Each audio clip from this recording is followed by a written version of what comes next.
Welcome back to Bobblehead Homestead. I am Jeff. Today is Tuesday and I am supposed to be car shopping right now.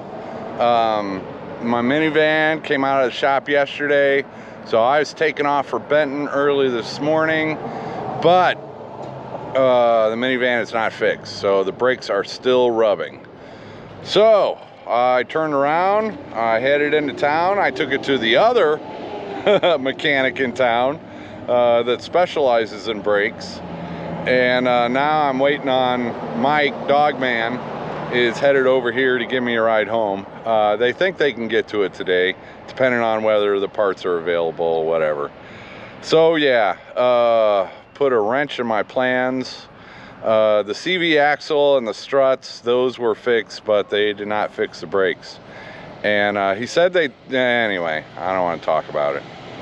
So I'm standing here with nothing better to do than make a video about my car woes. But yeah, I was gonna go car shopping today. My first stop was gonna be Benton, which is about 2 hours and 20 minutes. And then I wanted to head over to Cabot and look at something there, but that's not going to be happening, and I don't know when it will happen. So all right, I'll catch back up with you when Mike gets here.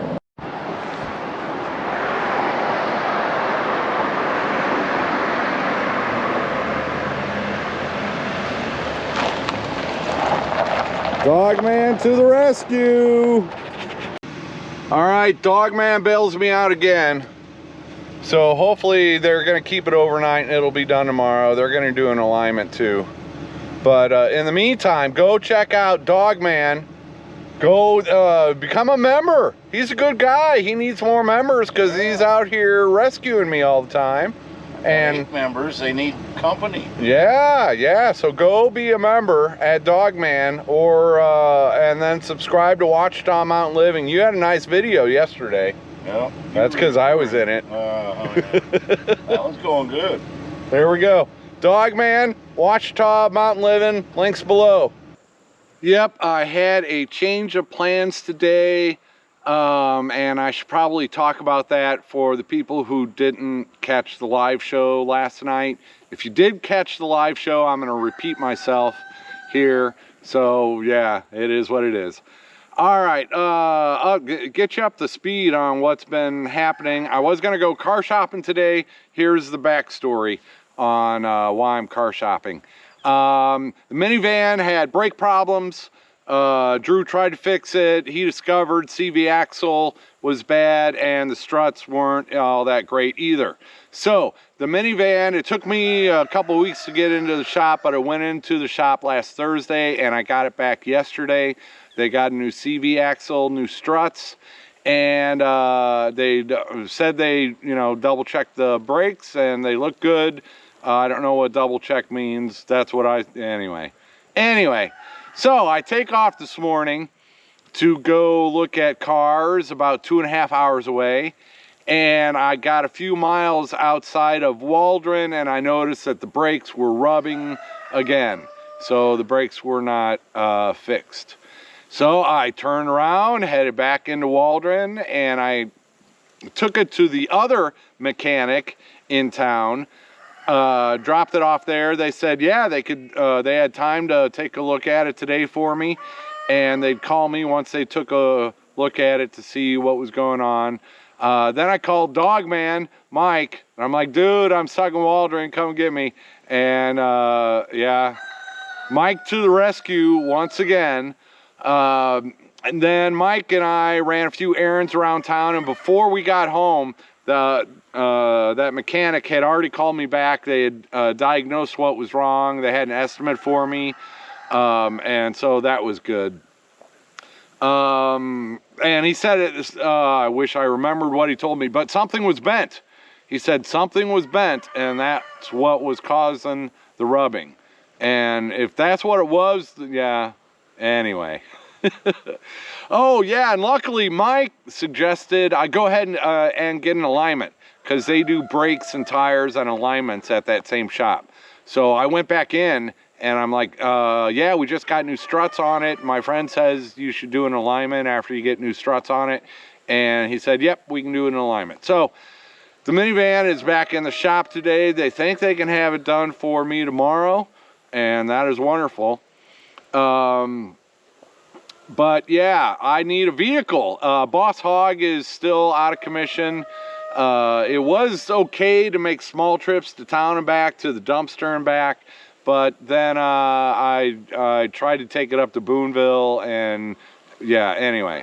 So it's dying every time you come to a stop, and I can't, yeah. I don't want to die at the end of my driveway because it's stalled out and it won't restart, and there's a blind corner, and anyway. So Boss Hog is out of the question, and I need a vehicle. The plan was never for me to keep that minivan. That minivan was a gift from my family for me to get by until I sold this place and I could get something more to my liking.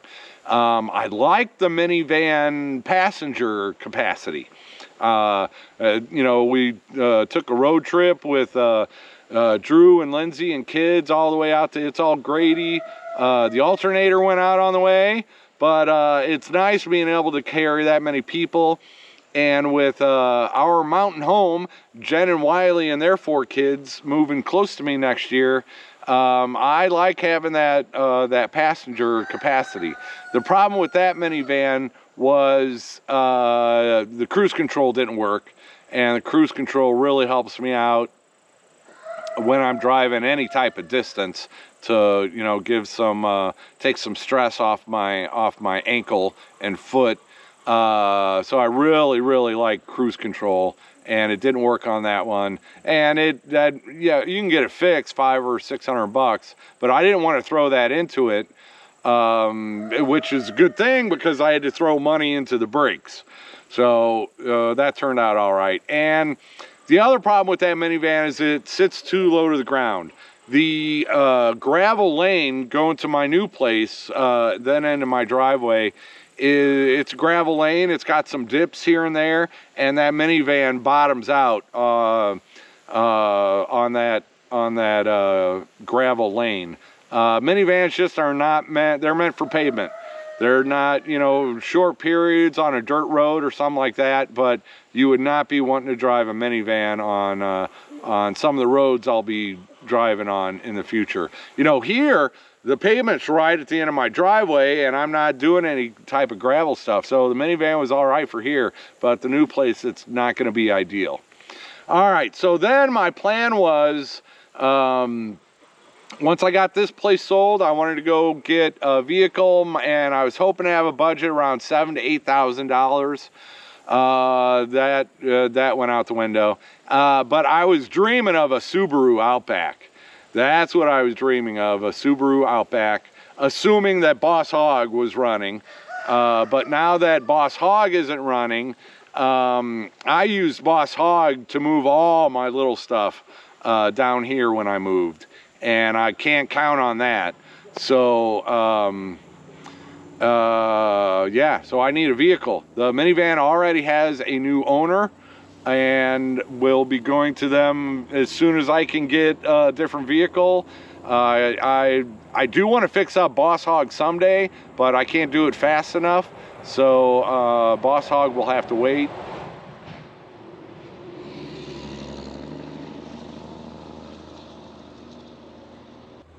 So ideally, I was going to wait until I sold this place, have a budget of $7,000 to $8,000, hopefully get a used Subaru Outback with, you know, not too many miles on it.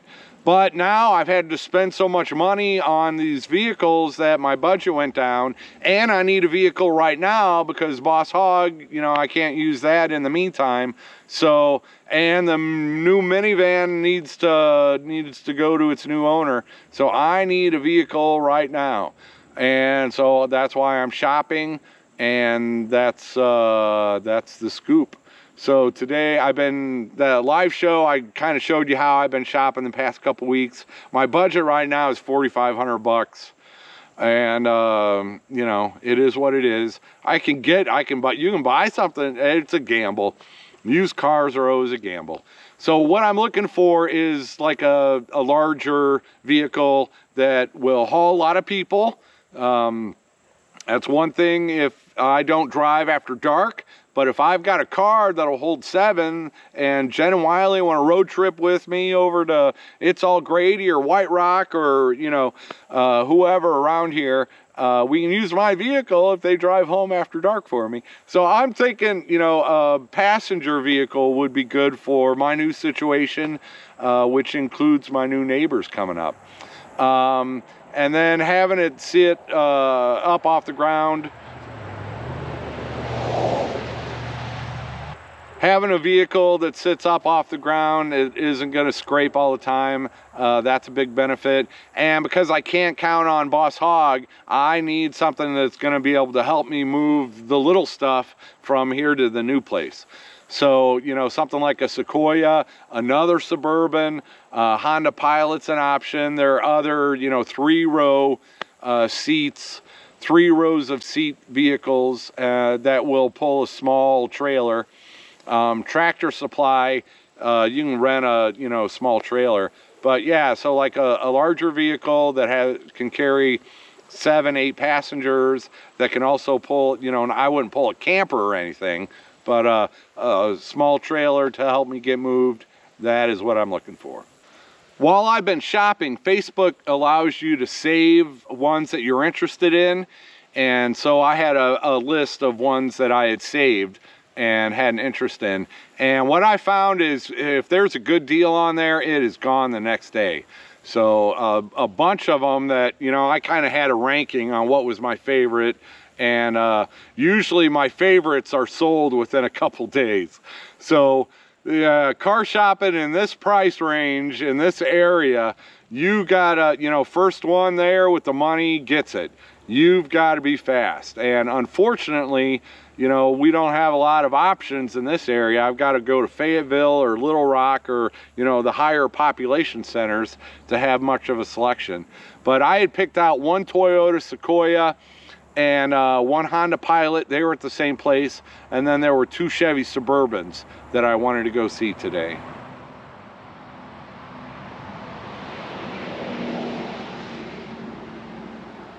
I had already talked to them and had arranged like a time period when I would be there. So I had to contact them and let them know I am not going to make it. I don't want to waste their time. And I'm still interested in those vehicles. So I don't want to make them mad and then go in there and, you know, try to get them down a couple $100 and they're like, no, this dude wasted my time. I'm not budging. So yeah, I contacted them and tried to be, you know, considerate and let them know I wouldn't be making it. I don't know when I'll be able to do another car shopping day again, Friday. I don't know what's going to be available. I'll determine that, you know, the day ahead of time.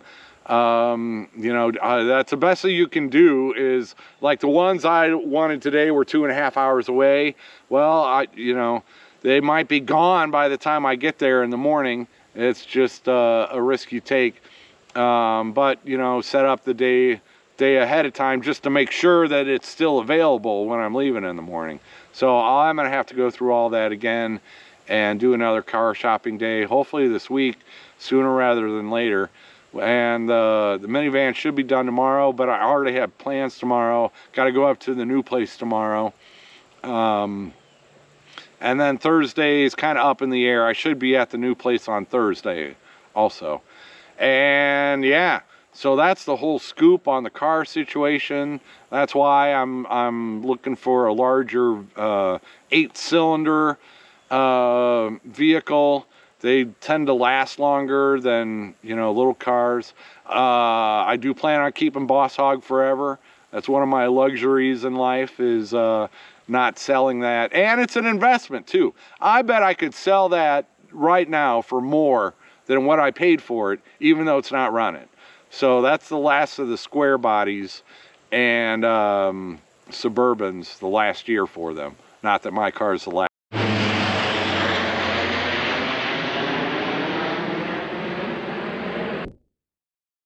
If you know what kind of plane that is, drop it in comments. I see 2 or 3 of those go by every once in a while. It's cool. They fly by low and loud.